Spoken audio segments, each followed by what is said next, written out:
మార్కాపురం శాసనసభ్యులు కందుల నారాయణరెడ్డి పొదిలి పట్టణంలో జెడ్పీ హైస్కూల్లో శ్రీమతి డొక్కా సీతమ్మ మధ్యాహ్న భోజన పథకాన్ని ప్రారంభించారు. అనంతరం విద్యార్థులకు స్వయంగా వడ్డించి వారితో కలిసి సహపంక్తి భోజనం చేశారు.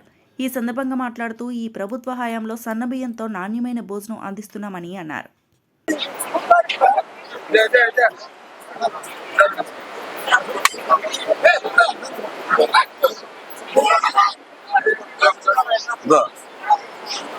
బాగుందా ఫుడ్?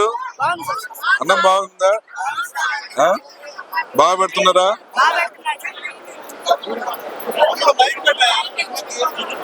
మీకు ఇప్పుడు బాగుందా? ఇంత ముందు బాగుందా? లాస్ట్ ఇయర్ బాగుందా?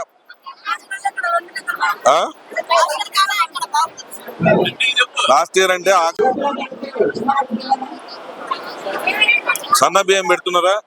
లావు బియ్యం పెడుతున్నారా? సన్న బియ్యం పెడుతున్నారా?